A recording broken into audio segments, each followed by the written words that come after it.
এই সংসদে রাজাকার কইয়া হুঙ্কার দেয়। দেখেন, আমি বলতে পারবো কিনা কথাটা আপনি, এই আলবদর রাজাকারের বাচ্চারা এখনো কিন্তু ফজলুর রহমানদের মতো মুক্তিযোদ্ধারা জীবিত আছে। দেশে মুক্তিযুদ্ধ হয়েছে, দেখেছেন? হাসিনাও এক রাজাকারের বাচ্চা কইয়া হেলিকপ্টারে ভাগিছে।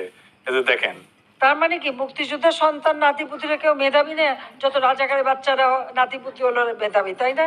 তার মানে কি মুক্তিযুদ্ধের সন্তান নাতিপুতিরা কেউ মেধাবী না?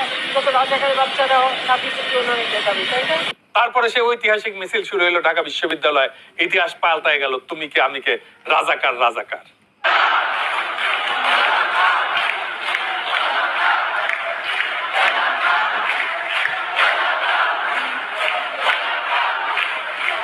শত মুক্তিযুদ্ধ বিএনপি এদেরকেও খেদাইবে পাবলিক। দেশ চালাইতে পারতেছে না, তাই এসব কইয়া মাঠ গরম রাখতেছে, যেন এসব নিয়ে কেউ কথা না বলে। ভিলেজ পলিটিক্স এর কৌশল। ৭১-এর স্বাধীনতা সংগ্রামের সেকেন্ড ডিভিশনের প্লেয়ার হইয়া বিএনপি এরকম মুক্তিযুদ্ধ